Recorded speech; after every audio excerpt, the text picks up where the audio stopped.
Ele viajou para Paris com a amante, enquanto a esposa levava a filha para o hospital. Mas o que ela fez quando descobriu a traição? Ninguém acreditou. Deixe o like e se inscreva no canal e aproveite a história. O champanhe borbulhava na taça de cristal. Um balé dourado de bolhas subindo em direção à noite parisiense. Do outro lado da mesa, no terraço de um restaurante caríssimo, com vista para a Torre Eiffel cintilante, a amante sorria, os olhos brilhando tanto quanto as luzes da cidade. Ele ergueu a taça, um brinde silencioso ao sucesso, ao luxo, à vida que ele acreditava merecer. A nós, ele sussurrou, o som se perdendo na melodia de um violino que tocava ao longe.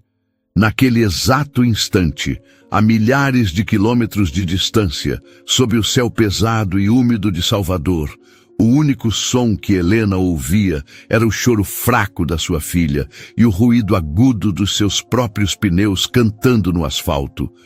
Ela dirigia com uma mão no volante e a outra no pescoço febril de Sofia, a menina de 6 anos que ardia em seus braços. O corpo pequeno tremia. Os lábios estavam secos e cada gemido era uma faca que rasgava o peito de Helena. O hospital parecia nunca chegar.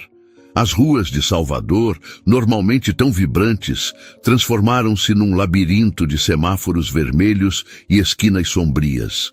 Cada segundo era uma eternidade. Já estamos chegando, meu amor. A mamãe está aqui. Ela repetia, a voz embargada, mais para convencer a si mesma do que para acalmar a criança. A ausência do marido era um buraco frio ao seu lado no banco do passageiro. Uma viagem de negócios inadiável, ele dissera. Coisa de 2, 3 dias. Fechar um grande contrato em São Paulo. A mentira agora ecoava em sua mente com o peso de uma bigorna. São Paulo. Ele nem sequer era criativo em suas desculpas. Helena irrompeu pelas portas automáticas da emergência, um furacão de desespero carregando a filha nos braços. Ajuda! Por favor! Minha filha está queimando de febre! Gritou para a primeira enfermeira que viu. O mundo ao seu redor se tornou um borrão de jalecos brancos, rostos apressados e o cheiro asséptico de desinfetante que sempre lhe causou náuseas. Levaram Sofia para uma sala e Helena foi deixada do lado de fora, as mãos tremendo, o coração batendo descontrolado contra as costelas.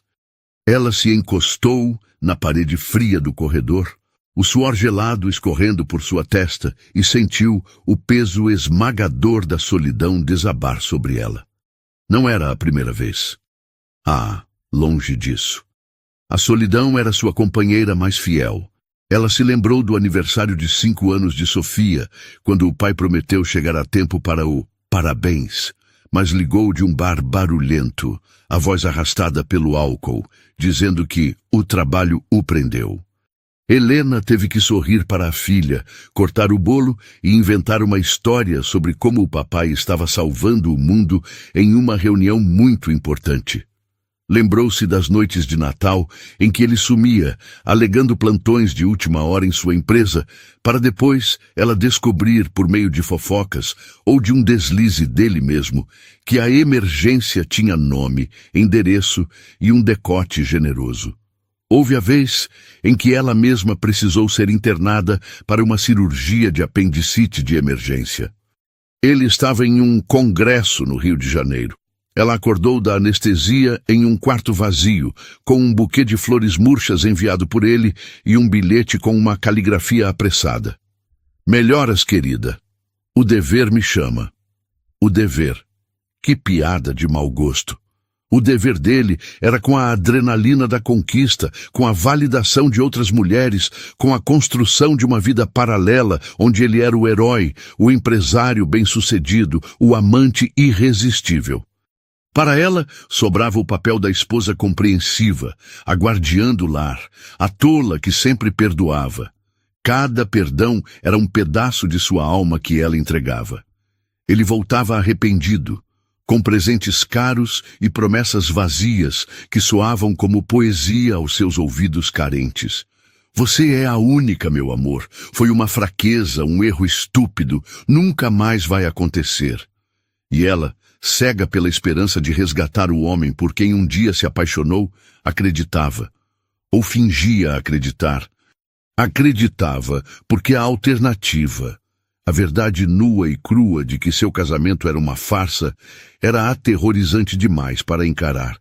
Cada reconciliação era um prego a mais em seu caixão emocional, selando-a em uma vida de abandono silencioso. Uma enfermeira se aproximou, o rosto cansado, mas gentil. Mãe, a doutora quer falar com a senhora. Sua filha está estável, mas a febre está muito alta. Vamos precisar fazer alguns exames. Ela vai ficar internada em observação. As palavras internada e sozinha ecoaram na cabeça de Helena. De novo, ela olhou para o celular, para a foto do marido sorrindo ao lado dela e de Sofia em tempos mais felizes. Sentiu o impulso de ligar, de gritar, de exigir que ele largasse tudo e viesse. Mas para quê? Para ouvir outra mentira? Para que ele chegasse no dia seguinte com cara de cachorro sem dono, fingindo uma preocupação que não sentia? O cansaço a venceu. Um cansaço profundo, que não vinha do corpo, mas da alma. Ela apenas assentiu para a enfermeira, engolindo o nó na garganta. Enquanto seguia pelo corredor em direção ao quarto onde Sofia seria acomodada, Helena passou por uma televisão ligada em um canal de notícias na sala de espera. Uma reportagem sobre turismo em Paris. Imagens da Torre Eiffel piscavam na tela. Por um segundo, seu coração gelou. Uma premonição, uma pontada de pavor irracional. Ela balançou a cabeça, afastando o pensamento. Era paranoia. Ele estava em São Paulo. Foi o que ele disse. No quarto, Sofia dormia, agora medicada, o rostinho pálido contra o travesseiro branco do hospital. Helena sentou-se na poltrona desconfortável ao lado da cama, segurando a mãozinha da filha. O bip monótono do monitor cardíaco marcava o ritmo da sua vigília. As horas se arrastaram, lentas e torturantes. Ela não pregou o olho. A cada sirene de ambulância, a cada passo no corredor, seu corpo se enrijecia. O hospital, com suas paredes frias e sua iluminação impessoal, era a metáfora perfeita de sua vida. Um lugar de espera, de dor contida, de uma solidão que gritava no silêncio. Ela estava ali, mais uma vez, lutando sozinha por quem mais amava, enquanto o homem que jurou protegê-las estava em algum lugar, vivendo uma vida que não a incluía. E naquela noite, algo dentro dela começou a se quebrar. Não era desespero, era diferente. Era uma rachadura fina, quase imperceptível, no alicerce de mentiras que sustentava seu mundo. Uma rachadura que, ela ainda não sabia, estava prestes a derrubar tudo. A primeira luz da manhã filtrou-se pela persiana do quarto do hospital, tingindo o ambiente de um cinza melancólico. Sofia ainda dormia, a respiração mais regular, o peito subindo e descendo em um ritmo que acalmava o coração de Helena. Mas a febre, teimosa, persistia. Helena não se movera da poltrona, o corpo rígido e dolorido, os olhos ardendo pela falta de sono. O bip do monitor cardíaco se tornara a trilha sonora de sua solidão. Cada bip era um eco, um lembrete. Bip. O dia em que encontrou um recibo de joalheria para um colar que nunca recebeu. Bip. A vez em que sentiu um perfume feminino em seu paletó e ele jurou que era da nova secretária com quem mal falava. Bip. As inúmeras chamadas não atendidas em madrugadas suspeitas. Bip, bip, bip. A sinfonia de sua vida conjugal. Ela fechou os olhos e as memórias, como abutres pacientes, desceram sobre ela. Não eram mais apenas lembranças. Eram fantasmas que assombravam os corredores frios daquele hospital e de sua própria mente. Ela se viu novamente, mais jovem, mais ingênua, perdoando a primeira grande traição. Ele havia chorado. Lágrimas de crocodilo, ela entendia agora, mas na época pareceram tão genuínas. Ele se ajoelhou, agarrou suas mãos e disse que ela era a mulher da sua vida, que aquilo tinha sido um deslize sem significado, um momento de estupidez que ele apagaria se pudesse. E ela, embriagada pela imagem do homem poderoso e arrogante rendido a seus pés, perdoou. Aquele perdão foi o primeiro elo da corrente que ela mesma forjou para se prender. Depois do primeiro, os outros vieram com mais facilidade. As desculpas se tornaram mais elaboradas, quase criativas em sua audácia. A viagem de negócios, que coincidia com o feriado prolongado.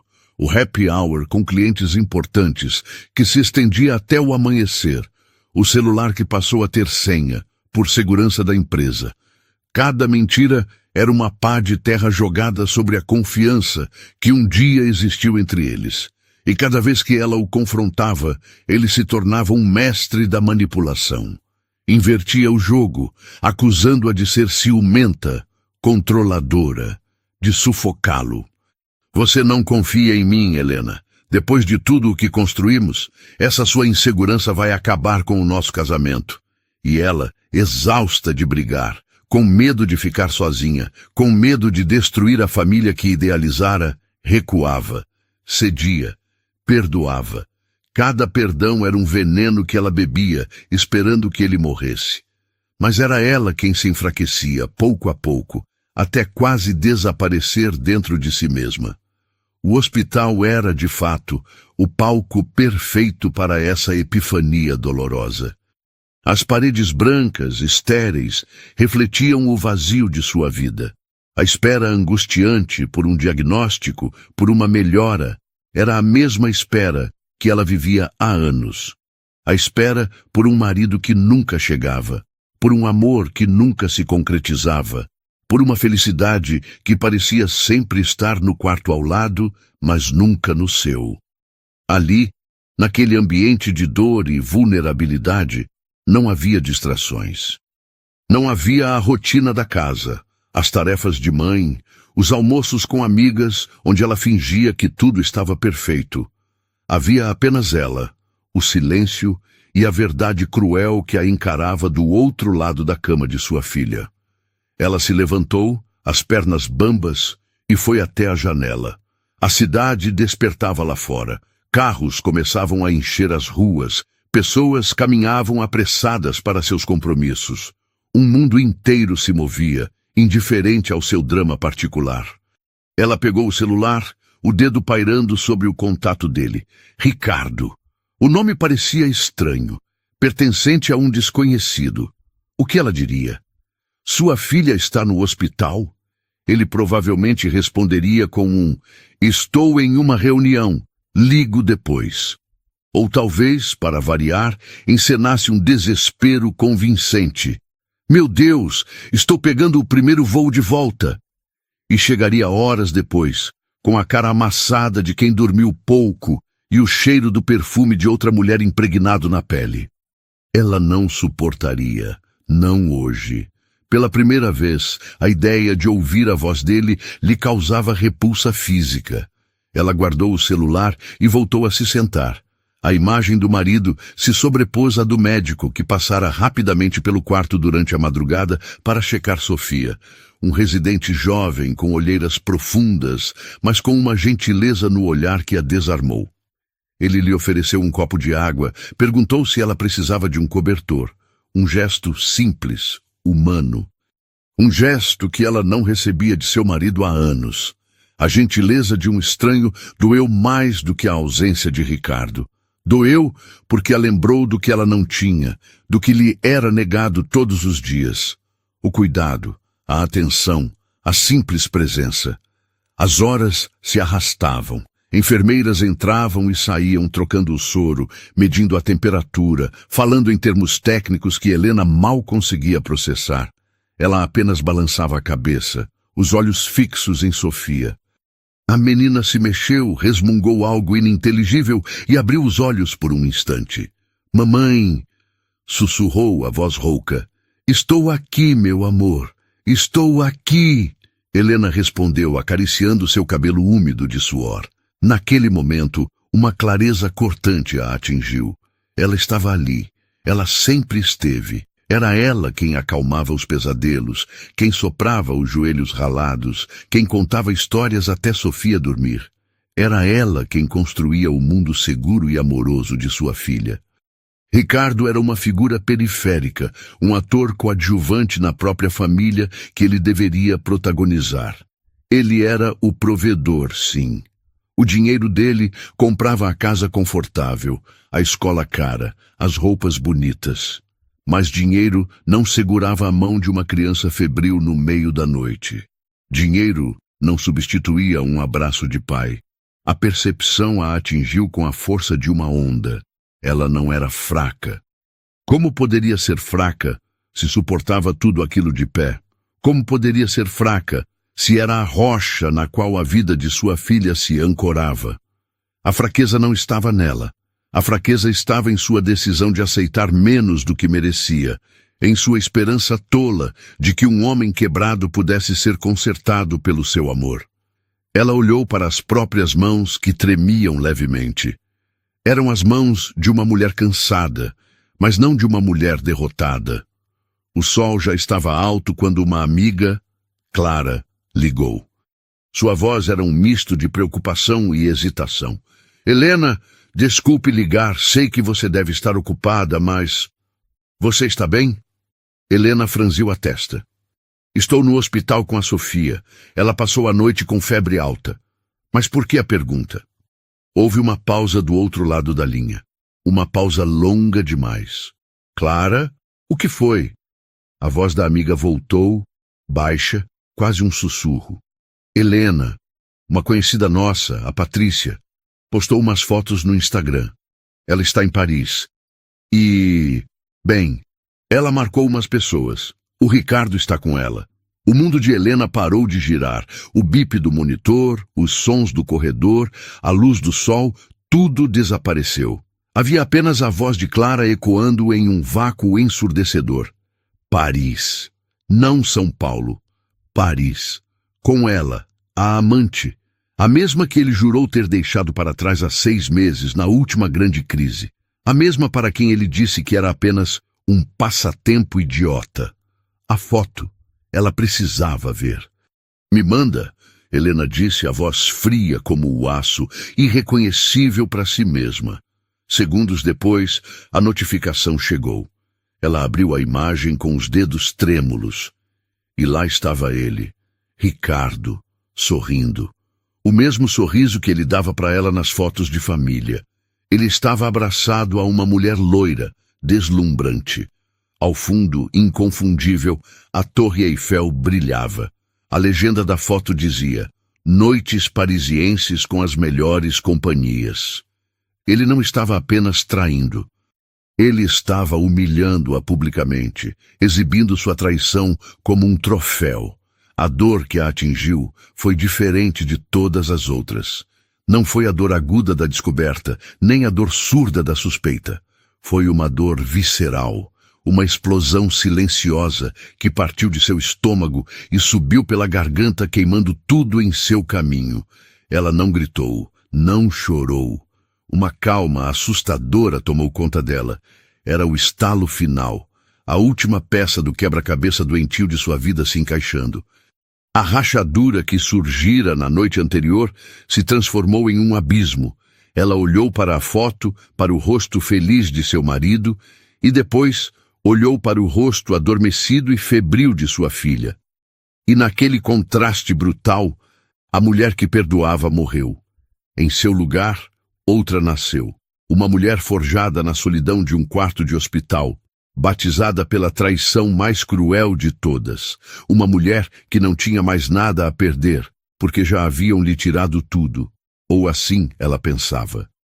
Ela não sabia que, em meio à demolição de sua vida, um rosto do passado estava prestes a surgir.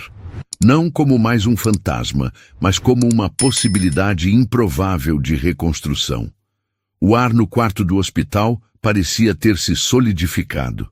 Helena segurava o celular com tanta força que seus nós dos dedos estavam brancos, a tela iluminando seu rosto com a imagem grotesca da felicidade de seu marido.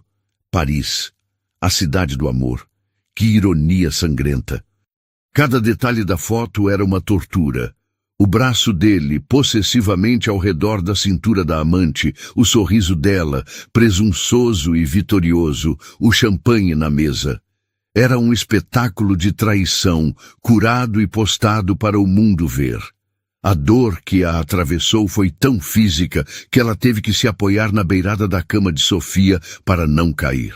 Era uma dor oca, uma implosão que sugava todo o ar de seus pulmões. Mas as lágrimas não vieram. O grito não veio. Em vez disso, uma frieza calculista que ela nunca soube possuir começou a subir por sua espinha, apagando o fogo da humilhação e deixando em seu lugar um gelo cortante de resolução. Ela não quebrou o celular. Não ligou para Ricardo para despejar sua fúria. Não respondeu à mensagem preocupada de sua amiga Clara. Ela simplesmente salvou a imagem.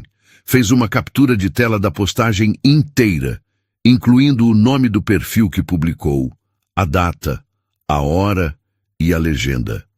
Fez isso com a precisão de um cirurgião. Cada toque na tela era um passo, um movimento em um novo tabuleiro de jogo, onde pela primeira vez ela não seria apenas um peão. Ela era a rainha e acabara de ser encurralada, e uma rainha encurralada não se rende. Ela ataca, o choque não a paralisou, ele a despertou. A dor imensa não a afogou, ela a batizou em uma nova fé, a vingança silenciosa. Ela guardou o telefone e olhou para a filha. O rosto sereno de Sofia, alheio à tempestade que acabara de devastar o mundo de sua mãe, era sua âncora. Tudo, a partir daquele momento, seria por ela, para protegê-la, para construir para ela um futuro livre da toxicidade e das mentiras que definiram a vida de Helena por tanto tempo. O plano ainda não tinha forma, era apenas uma névoa de intenções, mas a fundação estava ali. Ela iria se libertar, não com escândalos, não com gritos, com inteligência, com estratégia. Ela usaria a própria arrogância de Ricardo contra ele. Absorta em seus pensamentos, ela mal notou a porta do quarto se abrindo. Um homem de jaleco branco entrou, segurando um prontuário. Ele tinha uma postura confiante, o cabelo escuro ligeiramente desalinhado, como se tivesse passado a mão por ele várias vezes. Havia uma familiaridade em seu porte, na maneira como seus ombros se moviam. Bom dia, sou o Dr. Monteiro, o pediatra responsável pelo andar hoje. Vim ver como a pequena Sofia passou a noite, disse ele, a voz calma e profissional, enquanto se aproximava da cama. Helena se virou, pronta para dar uma resposta monossilábica, mas as palavras morreram em sua garganta. O mundo deu outra guinada vertiginosa. Não era possível. O rosto que a encarava não era de um estranho. As linhas eram mais maduras. Havia uma sombra de cansaço sob os olhos que não existia antes, mas eram inconfundivelmente os mesmos olhos. Olhos castanhos, profundos, que um dia ela conhecera tão bem quanto os seus. Pedro, ela sussurrou, o nome saindo como um fantasma de seu passado. O médico parou abruptamente. Seu olhar profissional vacilou, substituído por um choque genuíno. Ele a encarou, a confusão dando lugar ao reconhecimento. Helena? Helena Matos? O nome de solteira dela, o nome que ela não usava há quase uma década. O som daquele nome na voz dele foi como desenterrar uma cápsula do tempo. Meu Deus, é você mesmo. O silêncio que se instalou no quarto era denso, carregado com o peso de 10 anos de história não resolvida. Pedro Monteiro. Não era apenas um médico. Ele fora seu primeiro amor de verdade, o namorado da faculdade. O homem com quem ela planejara um futuro antes de Ricardo existir. E o homem que ela abandonara. A memória da traição dele, uma noite estúpida, um erro de juventude em uma festa que ela descobriu por acaso, voltou com uma clareza desconfortável. A dor daquela descoberta a levara diretamente para os braços de Ricardo, que na época se apresentou como o porto seguro, o homem maduro e estável que jamais a magoaria. Outra ironia cruel que o destino lhe esfregava na cara. Mas a história deles não terminava aí. Havia um capítulo secreto, um epílogo que ninguém conhecia. Depois de alguns anos de casamento com Ricardo, durante a primeira grande crise de infidelidade dele, Helena o deixara. Ela fez as malas, pegou a pequena Sofia, que na época era apenas um bebê, e voltou para a casa de sua mãe, certa de que o divórcio era inevitável. Foi nesse período de separação, um limbo de dor e incerteza, que ela e Pedro se reencontraram. Um encontro casual em um café. Ele estava diferente, mais sério, terminando sua residência médica. Ele pediu perdão pela mágoa do passado com uma sinceridade que a desarmou. Ela, sentindo-se destroçada e invisível no próprio casamento, viu nele um vislumbre da mulher que costumava ser. A atração que nunca morrera de verdade reacendeu. O que se seguiu foi um caso breve, intenso e clandestino. 2 semanas de encontros roubados, de conversas noite adentro, de uma conexão que parecia curar feridas antigas. Para Helena, foi como respirar depois de quase se afogar. Mas o medo falou mais alto. O medo de trocar a segurança financeira que Ricardo oferecia por um futuro incerto. O medo de ser a mãe solteira. E quando Ricardo voltou, com seu teatro de arrependimento e promessas de mudança, ela cedeu. Voltou para o marido, para a gaiola dourada, e cortou o contato com Pedro de forma abrupta e covarde, sem uma explicação. Apenas uma mensagem de texto. Não podemos mais nos ver. Eu voltei para o meu marido. Agora, ele estava ali, parado no meio do quarto de hospital de sua filha, o homem que ela usara como um curativo para a alma, e depois descartara. A vergonha a atingiu com força. Pedro, eu não sabia que você trabalhava aqui. Ela gaguejou, sentindo o rosto corar. Ele pareceu se recompor, a máscara de profissionalismo voltando a se assentar, embora seus olhos ainda guardassem uma centelha de surpresa. Eu sou o chefe da pediatria. Moro em Salvador há 5 anos. Ele se forçou a sorrir, um sorriso tenso. O mundo é pequeno. Ele se virou para Sofia, finalmente olhando para a paciente. Então, essa é a sua filha. Sua voz era suave enquanto ele examinava o prontuário e depois se inclinava para checar a menina gentilmente. Ele tocou a testa de Sofia, auscultou seu peito, seus movimentos eram eficientes e cheios de um cuidado que contrastava violentamente com a tensão entre os 2 adultos no quarto. Ela vai ficar bem? Helena perguntou, a voz trêmula, grata por desviar o foco para sua filha. A febre está cedendo, o que é um bom sinal. Os exames de sangue mostram uma infecção viral forte, mas o corpo dela está respondendo bem à medicação. Queremos mantê-la em observação por mais 1 ou 2 dias para ter certeza, ele explicou, agora totalmente no modo médico. Onde está o pai dela? Preciso da assinatura dele em alguns formulários de consentimento. A pergunta caiu como uma pedra no silêncio. Helena sentiu o gelo voltar às suas veias. Ele está viajando. Há negócios. A mentira saiu com um gosto amargo, mas era um reflexo, uma defesa automática construída ao longo de anos. Pedro ergueu o olhar do prontuário e a encarou. Ele não disse nada, mas Helena viu em seus olhos algo que a assustou. Ele não acreditou. Talvez fosse a hesitação em sua voz, ou a sombra em seu rosto. Ou talvez ele simplesmente a conhecesse bem demais. Ele se lembrava da mulher que um dia chorou em seus braços por causa das mentiras de outro homem. Entendo, ele disse por fim. Nesse caso, sua assinatura é suficiente. Eu volto mais tarde para ver como ela está. Se precisar de qualquer coisa, peça a uma enfermeira para me chamar. Qualquer coisa, Helena. Ele enfatizou a última frase. E o olhar que ele lhe deu não era de um médico para a mãe de uma paciente. Era algo mais. Era o olhar de um homem que via através de sua fachada, que via a rachadura em sua armadura. Ele se virou e saiu, deixando Helena sozinha com o coração batendo descontroladamente. O fantasma de seu passado, agora encarnado em jaleco branco. E a foto de seu presente, uma traição em Paris, queimando em seu celular.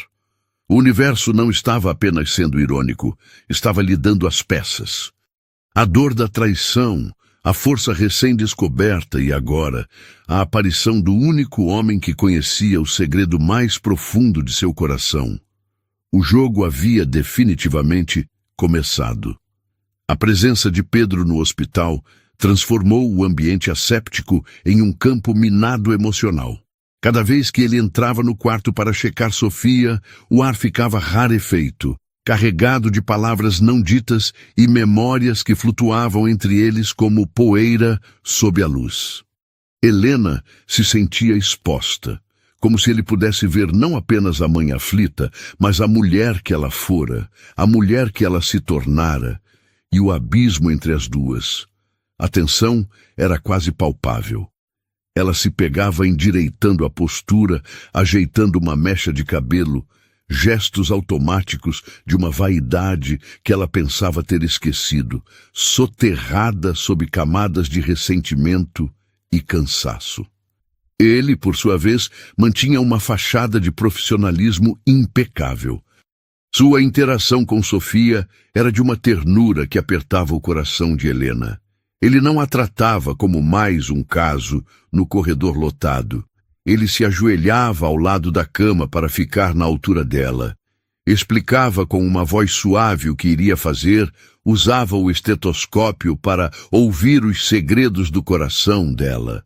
Sofia, normalmente tímida com estranhos, parecia relaxar sob seu cuidado, chegando a dar um sorriso fraco quando ele fez uma careta engraçada.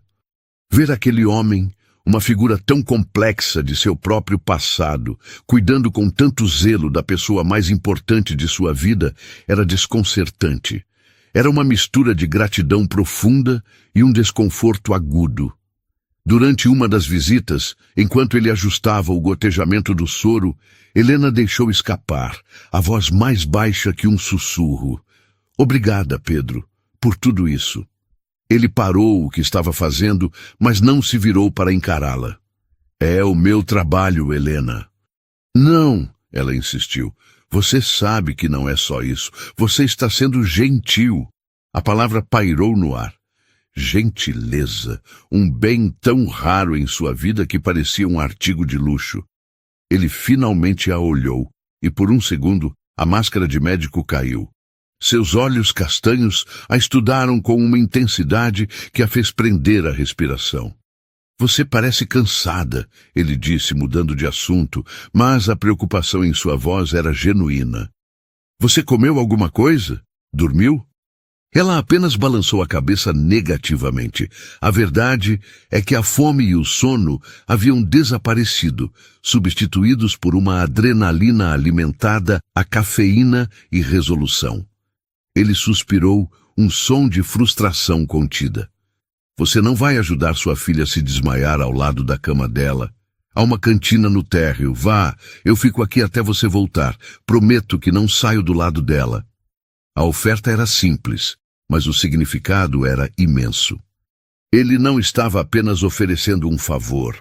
Estava lhe dando permissão para cuidar de si mesma, algo que ela não fazia há muito tempo.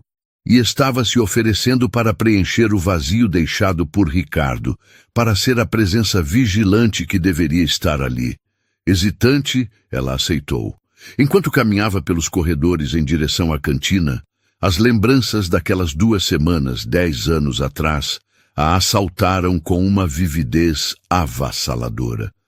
Ela se lembrou do cheiro do café que ele preparava para ela no apartamento minúsculo que ele alugava perto do hospital onde fazia residência. Lembrou-se da sensação do tecido áspero de seu jaleco contra seu rosto quando ela o abraçou, chorando, depois de mais uma ligação humilhante de Ricardo, implorando para que ela voltasse. Lembrou-se da forma como ele a ouvia, sem julgamentos, apenas com uma empatia silenciosa que validava sua dor. Naqueles dias com Pedro, ela não era a esposa de Ricardo, a mãe de Sofia.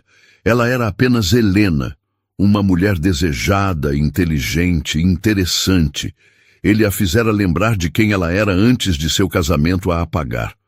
A conexão entre eles, ela percebeu enquanto mexia distraidamente um café sem açúcar. Nunca havia realmente morrido. Estava adormecida, enterrada sob anos de decisões e circunstâncias, mas ainda estava lá. Pulsava na tensão silenciosa, no cuidado dele com Sofia, na preocupação em seus olhos. Mas agora havia uma barreira intransponível entre eles. Ela era uma mulher casada. Mesmo que seu casamento fosse uma farsa, uma ruína prestes a desmoronar no papel, perante a lei e a sociedade, ela pertencia a outro homem. E Pedro, mais do que ninguém, sabia o peso e a dor da traição. Ele jamais cruzaria essa linha novamente. E ela, por mais que seu corpo e sua alma gritassem por um porto seguro, por um toque de gentileza, não poderia usá-lo daquela forma outra vez. A culpa pelo modo como o descartara no passado ainda a corroía. Quando voltou ao quarto, encontrou Pedro sentado na poltrona que ela ocupara por tantas horas, lendo um livro para Sofia, que o ouvia com os olhos atentos e um brilho de curiosidade. A cena era tão doméstica, tão absurdamente certa, que doeu. Parecia um vislumbre de uma vida que poderia ter sido um caminho não percorrido. Ele ergueu os olhos quando ela entrou e sorriu. Ela queria uma história. Aparentemente, sou um bom contador de histórias. Você sempre foi. Helena respondeu sem pensar, e o rubor subiu ao seu rosto imediatamente. A intimidade da frase ficou suspensa entre eles. Naquela tarde, ele apareceu com 2 sanduíches e um suco. Ordem médica, ele disse com um meio sorriso, estendendo um para ela. Você precisa de combustível para a batalha. A escolha da palavra batalha não foi acidental. Ele sabia.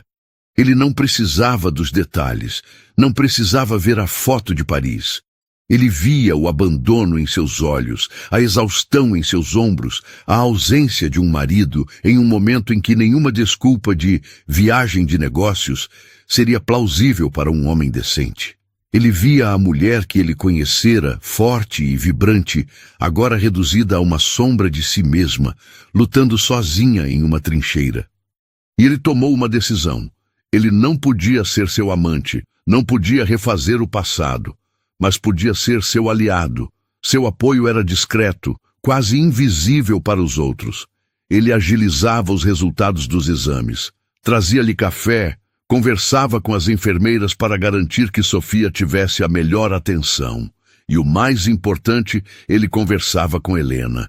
Não sobre o passado, não sobre Ricardo, mas sobre livros, sobre filmes, sobre a vida.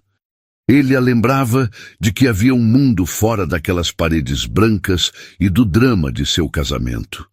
Ele a tratava como um ser humano, não como um problema a ser resolvido ou uma vítima a ser consolada. Em uma noite particularmente difícil, quando a febre de Sofia teve uma leve alta e o medo voltou a se instalar no coração de Helena, Pedro a encontrou no corredor, olhando fixamente para a parede como se pudesse atravessá-la com o olhar. Ele não disse nada, apenas ficou ao seu lado, em silêncio. Depois de longos minutos ela falou, a voz embargada. Eu sou uma idiota, não sou, por ter permitido que tudo isso acontecesse por tanto tempo. Ele se virou para ela, o rosto sério sob a luz fria do hospital. Você não é idiota, Helena. Você foi leal. Você tentou salvar sua família. Você amou.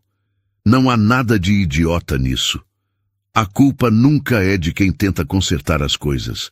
É de quem as quebra repetidamente e espera que o outro junte os cacos. As palavras dele foram um bálsamo. Ele não a julgou, ele a absolveu. Naquele momento, Helena entendeu que a conexão entre eles não era apenas uma atração física ou uma nostalgia do passado. Era algo mais profundo, era reconhecimento. Ele a via. No dia seguinte, Sofia teve alta. Enquanto Helena arrumava a pequena mochila da filha, Pedro entrou no quarto para as últimas instruções. A atmosfera era diferente. A crise imediata havia passado e a realidade do mundo lá fora os aguardava. Ela vai precisar de repouso, hidratação e o resto da medicação. Qualquer sinal de febre, me ligue. A qualquer hora. Ele disse entregando-lhe um cartão. Não era o cartão geral do hospital, era seu cartão pessoal, com seu número de celular. Eu falo sério, Helena, qualquer coisa. Ela pegou o cartão, os dedos dele se roçando por uma fração de segundo, um toque elétrico que ambos sentiram. Eu não sei como te agradecer, Pedro.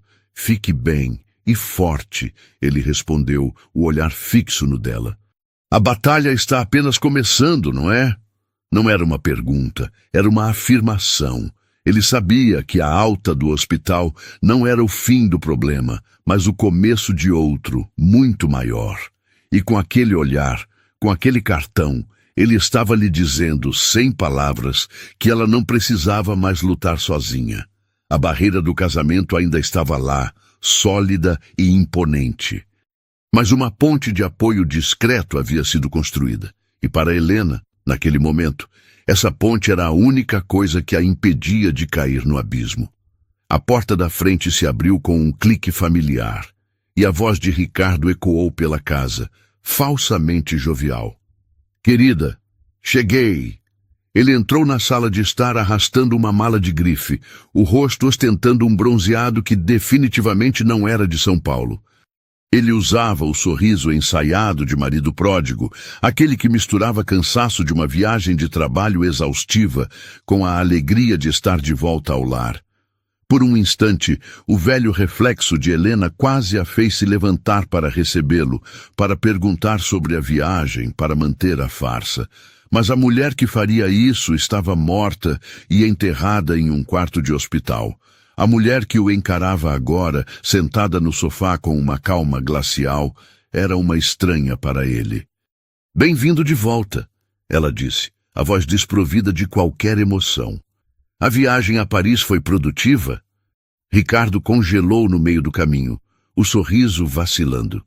O pânico piscou em seus olhos por uma fração de segundo antes de ser substituído pela indignação ensaiada. Paris? Do que você está falando, Helena? Eu estava em São Paulo, em reuniões intermináveis. Você sabe como é. Ele tentou se aproximar, estendendo a mão para tocar seu rosto, o gesto que sempre a desarmava. Ela se esquivou, um movimento sutil, mas definitivo. Não me toque. Ela pegou o celular, abriu a imagem que se tornara o evangelho de sua nova vida e virou a tela para ele. A foto. Ele, a amante, a Torre Eiffel, o champanhe. A felicidade descarada deles exposta em cores vibrantes. A máscara de Ricardo caiu.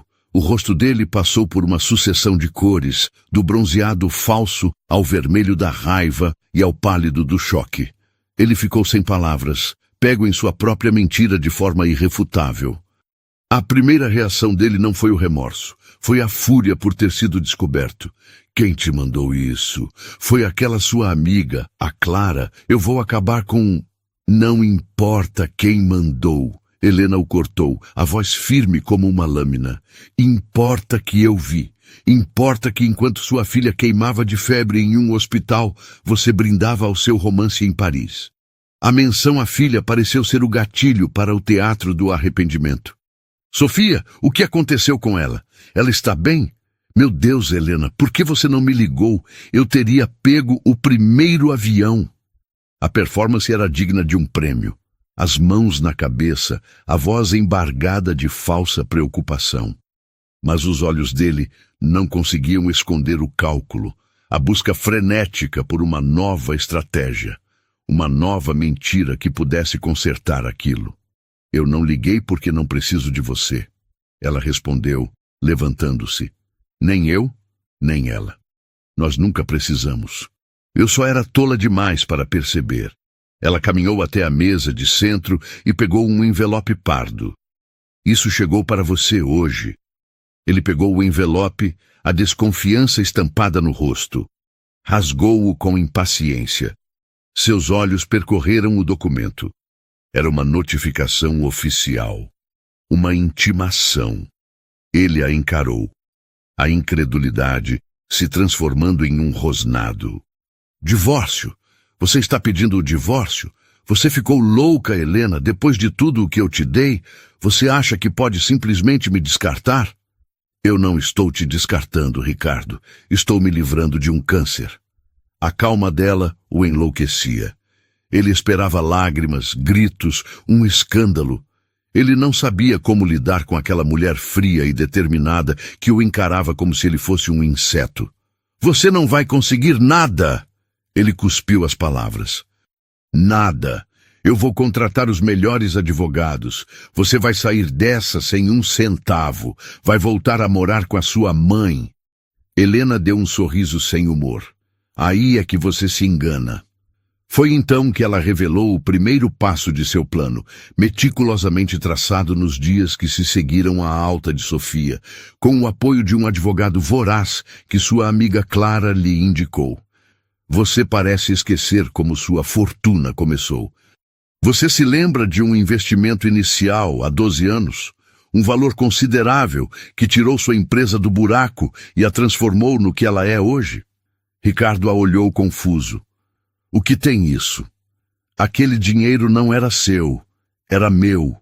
Era a herança que meu pai me deixou. Eu acreditei em você, no seu potencial. Eu investi tudo o que eu tinha no seu sonho. Ela fez uma pausa, saboreando o momento.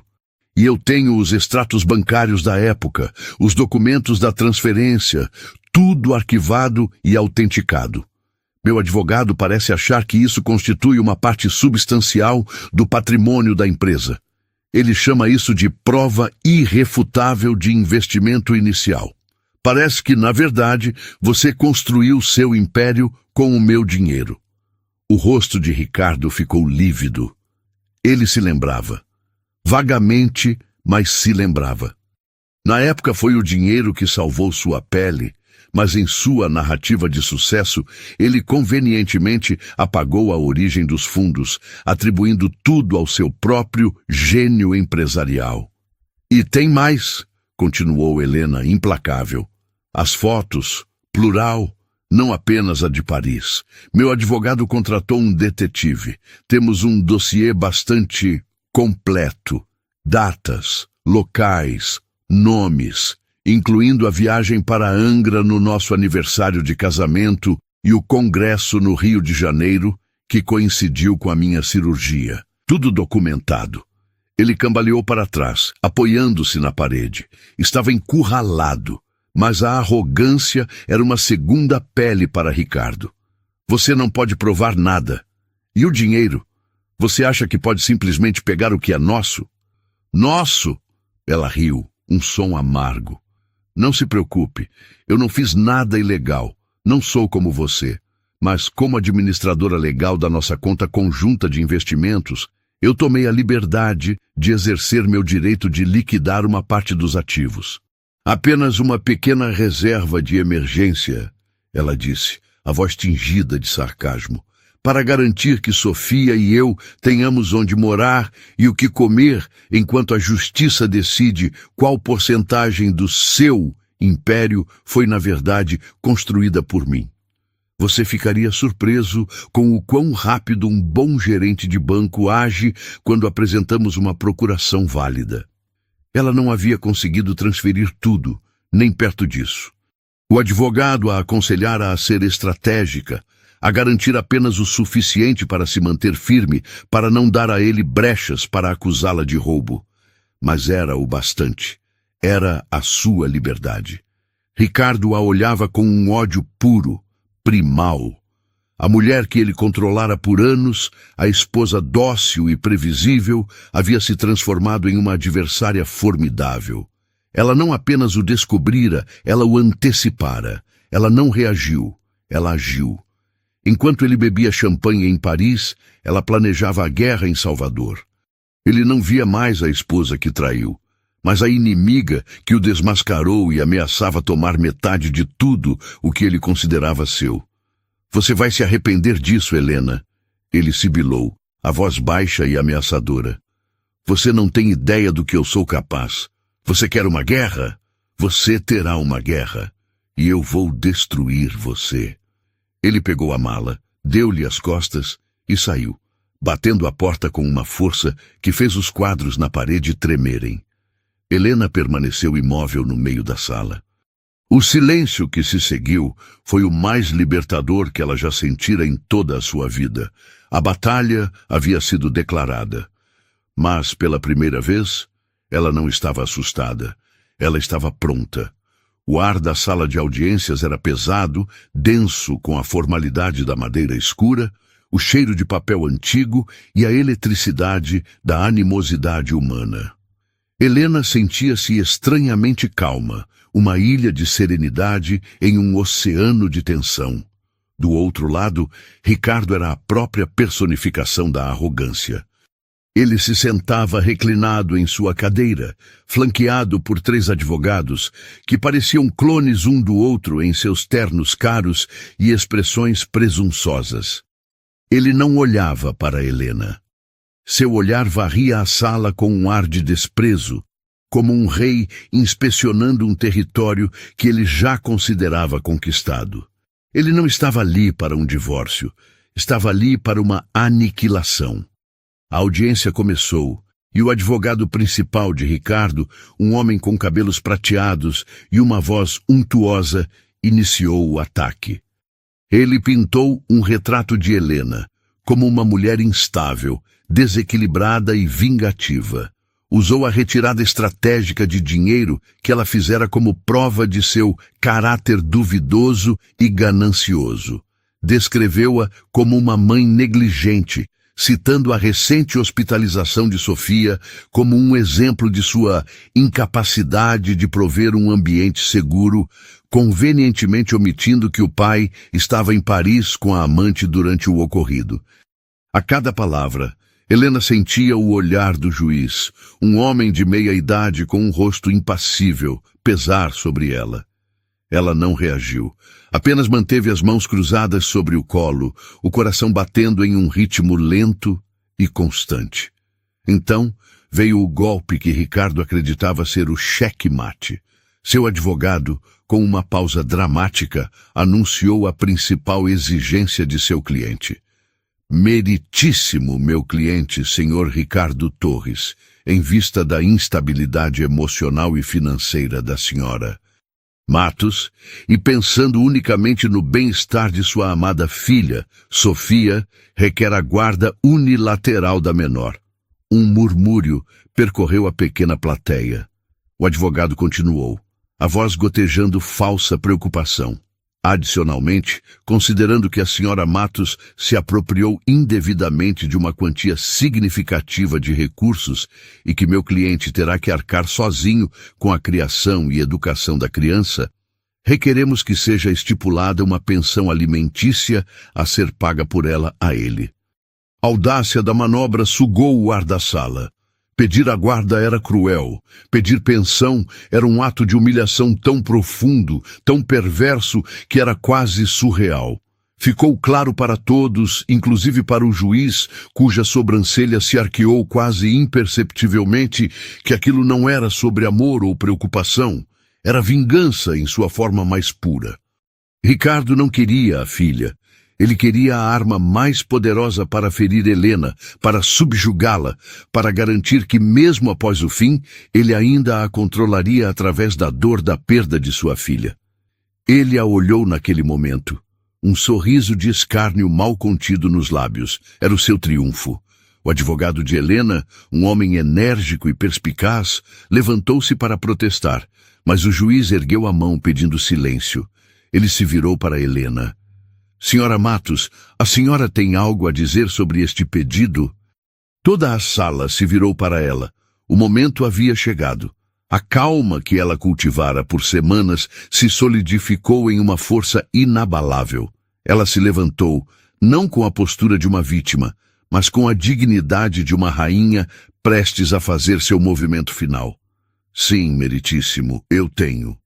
Ela não olhou para seu advogado. Não olhou para Ricardo. Seus olhos estavam fixos no juiz. O senhor Ricardo Torres baseia todo o seu pedido em uma premissa fundamental, a de que ele é o pai de Sofia. Ele usa essa suposta paternidade como um instrumento para me punir, para me ferir da forma mais cruel que um ser humano pode imaginar.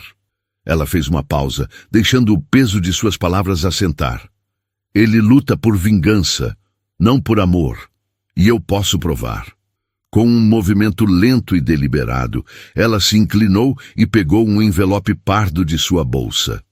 O mesmo tipo de envelope que ela lhe entregara com a notificação do divórcio. Era poesia.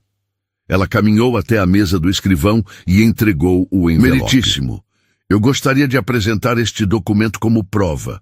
É o resultado de um exame de DNA realizado em segredo na semana passada em um laboratório certificado. O juiz pegou o envelope, abriu-o e leu o conteúdo. Seu rosto, antes impassível, não conseguiu esconder uma expressão de profundo choque. Ele leu o documento duas vezes, como se não pudesse acreditar no que via. Ele ergueu os olhos para Helena, depois para Ricardo, que agora a encarava com uma mistura de confusão e fúria. Do que ela está falando? Que palhaçada é essa? Ele rosnou para seus advogados, que pareciam igualmente perdidos. O juiz bateu o martelo de leve. Silêncio. Ele se virou para Helena. Senhora Matos, a senhora pode explicar a este tribunal a origem deste documento e o que ele significa? Helena se virou e, pela primeira vez, encarou Ricardo diretamente. O olhar dela não continha ódio. Continha uma espécie de piedade fria. Há 10 anos, Ricardo, quando você me traiu pela primeira vez e eu fui embora, voltei para a casa da minha mãe. Você se lembra? Eu estava separada de você, certa de que nosso casamento havia acabado. A memória pareceu atingi-lo, mas a compreensão ainda não. Naquele período, continuou Helena, a voz clara e firme, enchendo o silêncio da sala, eu reencontrei uma pessoa do meu passado, um homem que eu havia amado antes de você. Nós tivemos um caso. Breve, mas significativo. Foi um momento de fraqueza, de carência, de desespero. Quando você voltou, com suas promessas vazias, eu, por medo e por uma estúpida esperança, decidi voltar para você. E guardei esse segredo por todos esses anos, com medo do que você faria, com medo de destruir a imagem de família perfeita que você tanto prezava. Ela fez uma pausa final. O golpe de misericórdia. Sofia, meritíssimo, nasceu 9 meses depois daquele breve romance. Como o exame de DNA comprova, de forma conclusiva e irrefutável, Ricardo Torres não é o pai biológico dela. A revelação caiu na sala de audiências não como uma bomba, mas como um vácuo que sugou todo o som, todo o ar, toda a arrogância. O silêncio era absoluto, ensurdecedor. Os advogados de Ricardo olhavam para ele boquiabertos. Ricardo estava branco como o papel do exame que destruía seu mundo. Seus olhos, arregalados, estavam fixos em Helena, a mente tentando processar o impensável. A filha que ele usava como arma, a linhagem que ele pretendia continuar, a menina cujo amor ele negligenciou, mas cujo nome ele usava para ferir, não era sua. O pai, continuou Helena, a voz agora mais suave, como se estivesse confidenciando um segredo há muito guardado, é o médico que cuidou dela no hospital há algumas semanas. O universo tem um senso de ironia sombrio, não é mesmo? O homem que a trouxe ao mundo em segredo foi o mesmo que a salvou enquanto seu pai celebrava em Paris. Ricardo desabou na cadeira. Não era um colapso físico, mas uma implosão da alma. O chão havia sido arrancado de sob seus pés. Ele não perdeu apenas a guarda que nunca quis, mas perdeu a própria identidade de pai que ele usava como escudo e espada. Ele perdeu a narrativa. A humilhação que ele planejara para Helena ricocheteou e o atingiu com a força de uma década de mentiras. Ele não era o marido traído, nem o pai preocupado. Ele era o tolo. O homem enganado, cuja fortuna foi construída com o dinheiro da esposa, e cuja filha era, na verdade, fruto do amor dela por outro homem. O juiz, recompondo-se, bateu o martelo com força. Diante da prova apresentada, o pedido de guarda e pensão alimentícia feito pelo Sr. Torres é considerado nulo e sem objeto. Esta audiência está encerrada. As questões patrimoniais serão tratadas em outra sessão, mas sugiro fortemente aos advogados do Sr. Torres que busquem um acordo. Ninguém se moveu. O choque ainda paralisava a sala. Helena caminhou de volta para seu lugar, a cabeça erguida, as costas retas. Ela não sentia euforia, sentia paz. Uma paz profunda, conquistada a um custo altíssimo. Era o fim de anos de humilhação, de abandono, de dor silenciosa. Ela não precisou gritar, não precisou chorar. Ela usou a verdade que ela guardara como um tesouro e um fardo, e que no final se revelou sua libertação. Ao sair do tribunal, ela viu Pedro esperando do outro lado da rua. Ele não se aproximou, apenas a observou, um aceno de cabeça quase imperceptível, um reconhecimento silencioso de que a batalha dela terminara, e a jornada deles, talvez, estivesse apenas começando. Helena sorriu, um sorriso genuíno pela primeira vez em muito tempo. Ela entrou no carro, onde sua mãe a esperava com Sofia no banco de trás, desenhando em um caderno, alheia ao terremoto que acabara de redefinir sua vida. "Acabou, mamãe", Helena sussurrou, abraçando a filha com força. "O que acabou, mamãe?", perguntou a menina, olhando para ela com seus grandes olhos castanhos, os mesmos olhos de Pedro. Helena beijou o topo de sua cabeça, o cheiro de sua filha preenchendo seus pulmões. "A parte triste da história, meu amor. Agora nós vamos começar a escrever o final feliz." E pela primeira vez, ela acreditou nisso com cada fibra de seu ser. A mulher que saiu daquele tribunal não era mais uma vítima. Era a autora de seu próprio destino, vitoriosa, de cabeça erguida, abraçada ao seu verdadeiro e único amor, sua filha. E aí, o que você achou dessa história? Deixe sua nota de 0 a 10 aqui nos comentários. Não esqueça de deixar o seu like para fortalecer o canal e se inscrever para acompanhar as próximas histórias cheias de emoção e reviravoltas.